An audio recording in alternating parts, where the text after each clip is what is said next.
Hi all, welcome back to my YouTube channel. ನಮ್ಮ ಮಕ್ಕಳಿಗಾಗಿ by Veena Krishna. ಇನ್ನೇನು ಪ್ರೆಗ್ನೆನ್ಸಿ ಕನ್ಫರ್ಮ್ ಆಗ್ತಿದೆ ಅನ್ನುವಂತಹ ಟೈಮಿಂಗ್ ಅಲ್ಲಿ ಇಂಪ್ಲಾಂಟೇಷನ್ ಅಂತ ಆಗುತ್ತೆ. ಇಂಪ್ಲಾಂಟೇಷನ್ ಅಂತಂದ್ರೆ ಏನು? ಇದು ಬ್ಲೀಡಿಂಗ್, ಇಂಪ್ಲಾಂಟೇಷನ್ ಅಲ್ಲೂ ಬ್ಲೀಡಿಂಗ್ ಆಗುತ್ತೆ ಅಂಡ್ ಪೀರಿಯಡ್ ಬ್ಲೀಡಿಂಗ್ ಆಗುತ್ತೆ. ಸೊ ಇದು ಇಂಪ್ಲಾಂಟೇಷನ್ ಬ್ಲೀಡಿಂಗು ಮತ್ತು ಪೀರಿಯಡ್ ಬ್ಲೀಡಿಂಗಿಗೂ ಏನ್ ಡಿಫ್ರೆನ್ಸ್ ಇರುತ್ತೆ ಅಂಡ್ ಇಂಪ್ಲಾಂಟೇಷನ್ ಬ್ಲೀಡಿಂಗ್ ಹೇಗೆ ಆಗುತ್ತೆ, ಎಷ್ಟು ದಿನಕ್ಕೆ ಆಗುತ್ತೆ ಅಂಡ್ ಇದು ಇಂಪ್ಲಾಂಟೇಷನ್ ಅಂತಂದ್ರೆ ಏನು, ಯಾಕೆ ಈ ರೀತಿ ಇಂಪ್ಲಾಂಟೇಷನ್ ಅಂತ ಆಗುತ್ತೆ ಅಂಡ್ ನನಗೆ ಇಂಪ್ಲಾಂಟೇಷನ್ ಬ್ಲೀಡಿಂಗ್ ಆಗಿದೆ, ಇದು ಪೀರಿಯಡ್ ಅಂತ ತಿಳ್ಕೊಳ್ಳೋದಾ ಅಥವಾ ಪೀರಿಯಡ್ ಅಲ್ವಾ, ನನ್ನ ಪ್ರೆಗ್ನೆನ್ಸಿ ಕನ್ಫರ್ಮ್ ಆಗಿದೆಯಾ ಅಂತ ಸಾಕಷ್ಟು ಮಂದಿಗೆ ಇದು ಕಾಡ್ತಾ ಇರುತ್ತೆ. ಅಂಡ್ ಇಂಪ್ಲಾಂಟೇಷನ್ ಅನ್ನೋದು ಯಾರಿಗೆ ಆಗುತ್ತೆ, ಯಾವಾಗ ಆಗುತ್ತೆ, ಇದು ಎಲ್ಲಾನು ನಾನು ನಿಮ್ ಜೊತೆ ಶೇರ್ ಮಾಡ್ತೀನಿ. So let's start the video.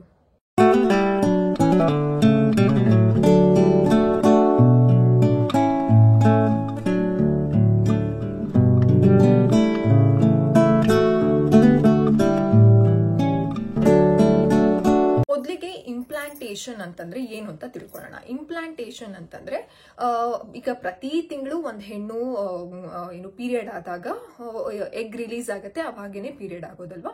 So ಅವ್ರೇನಾದ್ರೂ inter course ಮಾಡಿದ್ರೆ ಅಂತಂದ್ರೆ ಗಂಡ ಹೆಂಡತಿ ಸೇರಿದ್ರೆ ಆ ಟೈಮಲ್ಲಿ ಅವರು ಪ್ರೆಗ್ನೆಂಟ್ ಆಗುವಂತಹ ಚಾನ್ಸಸ್ ಇರುತ್ತೆ. ಸೊ ಮೊಟ್ಟೆ ರೆಡಿ ಇರುತ್ತೆ, ಫರ್ಟಿಲೈಸ್ಡ್ ಆಗಿರುತ್ತೆ, ಫಲವತ್ತತೆಯಿಂದ ಕೂಡಿರುತ್ತೆ.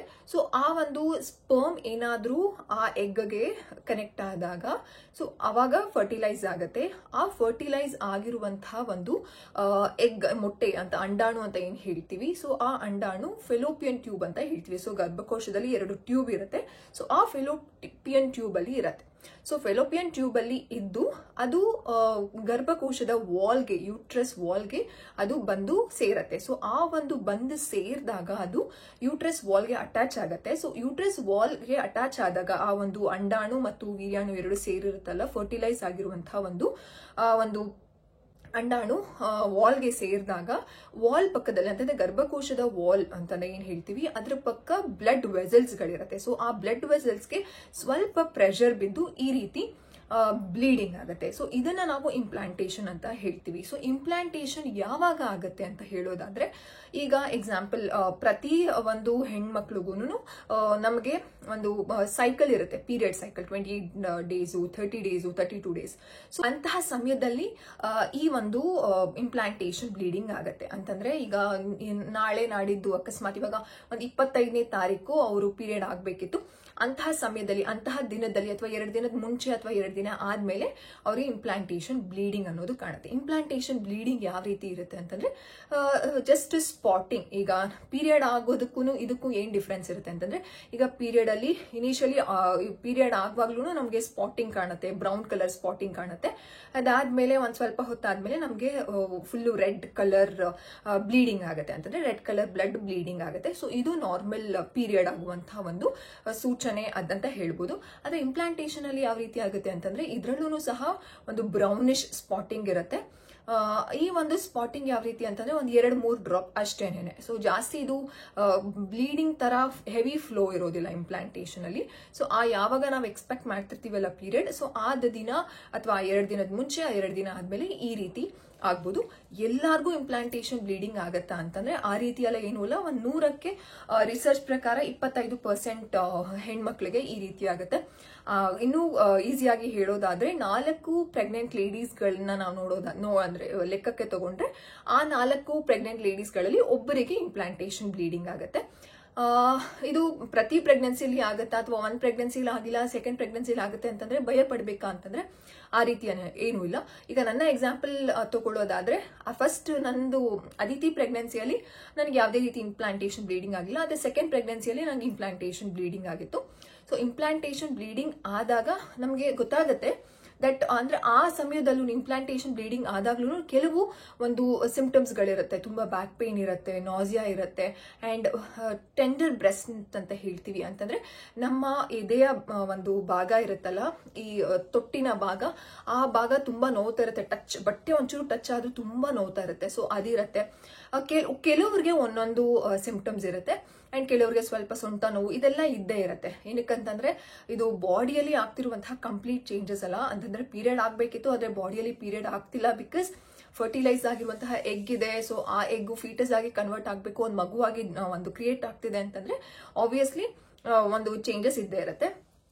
ಸೊ ಇದು ಇಂಪ್ಲಾಂಟೇಶನ್ ಮತ್ತು ಒಂದು ನಾರ್ಮಲ್ ಬ್ಲೀಡಿಂಗ್ಗೆ. ಪ್ರತಿಯೊಬ್ಬರಿಗೂ ಆಗುತ್ತಾ ಅಂತಂದ್ರೆ ಇಲ್ಲ, 25% ಹೆಣ್ಮಕ್ಳಿಗಾಗತ್ತೆ, 4ರಲ್ಲಿ 1 ಹೆಣ್ಮಕ್ಳಿಗೆ ಇದು ಇಂಪ್ಲಾಂಟೇಶನ್ ಬ್ಲೀಡಿಂಗ್ ಆಗುತ್ತೆ. ಈ ಒಂದು ಇಂಪ್ಲಾಂಟೇಶನ್ ಬ್ಲೀಡಿಂಗ್ ಆದಾಗ ಸಾಕಷ್ಟು ಹೆಣ್ಮಕ್ಳಿಗೆ ಭಯ ಏನು ಅಥವಾ ಎಲ್ಲಿ ತಪ್ಪು ಮಾಡ್ತಾರೆ ಅಂತಂದ್ರೆ, ಇಂಪ್ಲಾಂಟೇಶನ್ ಬ್ಲೀಡಿಂಗ್ ಆಗತ್ತೆ ಅವ್ರಿಗೆ, ಅಂದ್ರೆ ಕೆಲವ್ರಿಗೆ ನಾನು ಪ್ರೆಗ್ನೆಂಟ್ ಆಗ್ತೀನಿ ಅನ್ನುವಂತಹ ಮುನ್ಸೂಚನೆ ಇರೋದಿಲ್ಲ.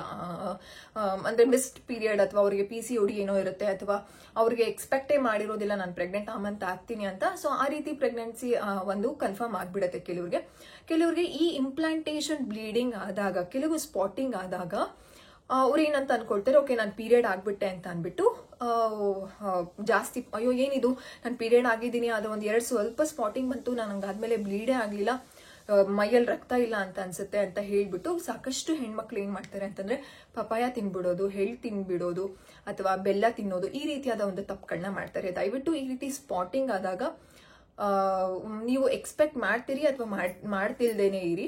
ಇಫ್ ನಿಮ್ಗೆ ಇಂಟರ್ ಕೋರ್ಸ್ ಆಗಿದೆ, ಫಿಸಿಕಲ್ ಕಾಂಟ್ಯಾಕ್ಟ್ ನೀವು ಬೆಳೆಸ್ಕೊಂಡಿದ್ರಿ ಅಂತಂದ್ರೆ ದಯವಿಟ್ಟು ಒಂದ್ಸಲ ನೀವೇನಾದ್ರೂ ಎಕ್ಸ್ಪೆಕ್ಟ್ ಮಾಡ್ತಿದ್ರೆ ಮಗುನ, ದಯವಿಟ್ಟು ಒಂದ್ಸಲ ಮನೆಗೆ ಆ ಒಂದು UPT ಕಿಟ್ ಅಂತ ಏನ್ ಹೇಳ್ತೀವಿ, ಯೂರಿನ್ ಟೆಸ್ಟ್ ಮಾಡುವಂತಹ ಒಂದು ಕಿಟ್ ನ ಮೆಡಿಕಲ್ ಸ್ಟೋರ್ ಅಲ್ಲಿ ನಮ್ಗೆ ಸಿಗುತ್ತಲ್ಲ, ಅದನ್ನ ತಂದು ನೀವು ಚೆಕ್ ಮಾಡಿ. ಅದರಲ್ಲಿ ಪಾಸಿಟಿವ್ ಬಂದ್ರೆ ನೀವು ಇಮಿಡಿಯೇಟ್ ಆಗಿ ಡಾಕ್ಟರ್ನ ಮೀಟ್ ಮಾಡ್ಬೇಕಾಗತ್ತೆ.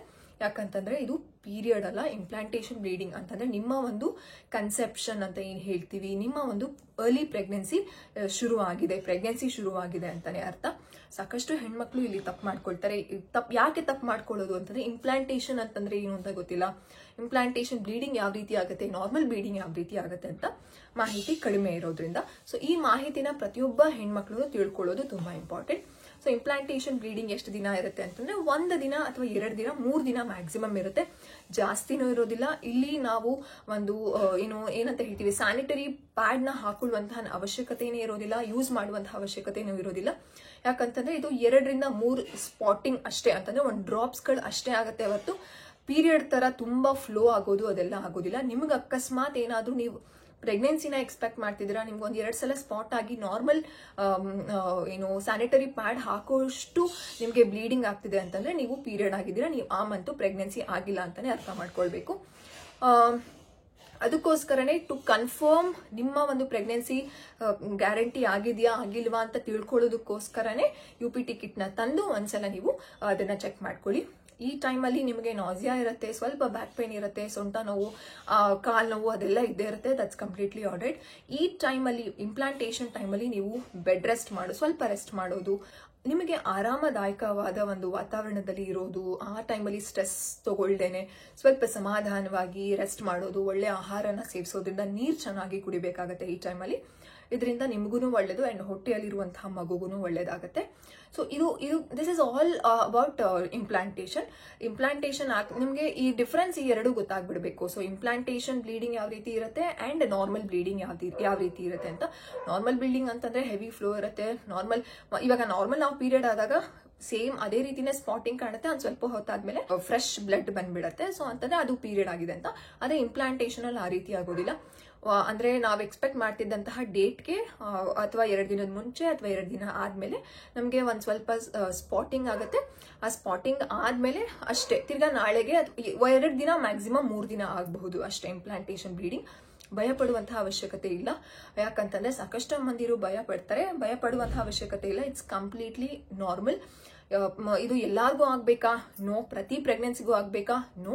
ಫಸ್ಟ್ ಪ್ರೆಗ್ನೆನ್ಸಿ ಕೆಲವರಿಗೆ ಆಗತ್ತೆ, ಸೆಕೆಂಡ್ ಪ್ರೆಗ್ನೆನ್ಸಿಗೆ ಆಗಲ್ಲ. ಅಥವಾ ಫಸ್ಟ್ ಪ್ರೆಗ್ನೆನ್ಸಿಯಲ್ಲಿ ಆಗಿಲ್ಲ ಅಂತಂದ್ರೆ ಸೆಕೆಂಡ್ ಪ್ರೆಗ್ನೆನ್ಸಿಯಲ್ಲಿ ಆಗ್ಬೋದು. ಅಂಡ್ 2 ಪ್ರೆಗ್ನೆನ್ಸಿಯಲ್ಲಿ ಆಗಿಲ್ಲ ಅಂತಂದ್ರೆ ದಟ್ಸ್ ಆಲ್ಸೋ ಕಂಪ್ಲೀಟ್ಲಿ ಆಲ್ರೈಟ್. ಆವಾಗ್ಲೇನೆ ಹೇಳ್ದಂಗೆ ನಮಗೆ ಇಂಪ್ಲಾಂಟೇಶನ್ ಆಗುವಾಗ ಆ ಒಂದು ಫರ್ಟಿಲೈಸ್ಡ್ ಎಗ್ ಯೂಟ್ರೈನ್ ವಾಲ್ಗೆ ಹೋಗಿ ಅಟ್ಯಾಚ್ ಆದಾಗ ಅದು ಅಂದ್ರೆ ಪ್ರೆಷರ್ ಆಗಿ ಅಟ್ಯಾಚ್ ಆಗಿರುತ್ತೆ. ಅವಾಗ ಅಕ್ಕಪಕ್ಕ ಇರುವಂತಹ ಬ್ಲಡ್ ವೆಸಲ್ಸ್ಗೆ ಒಂದ್ ಸ್ವಲ್ಪ ರಪ್ಚರ್ ಆಗಿ ಅದು ಬ್ಲೀಡಿಂಗ್ ಆಗುವಂಥದ್ದು ಇಂಪ್ಲಾಂಟೇಶನ್. ಇದು ಅಬ್ನಾರ್ಮಲ್, ಅಯ್ಯೋ ನಾನು ಪ್ರೆಗ್ನೆಂಟು, ನನಗೆ ಬ್ಲೀಡಿಂಗ್ ಆಗ್ಬಿಟ್ಟಿದೆ, ಅಬೋರ್ಷನ್ ಆಯ್ತಾ ನನಗೆ ಅನ್ನುವಂತಹ ಭಯನೇ ಪಡಬೇಡಿ. ಯಾಕಂತಂದ್ರೆ this is completely all right and it's normal.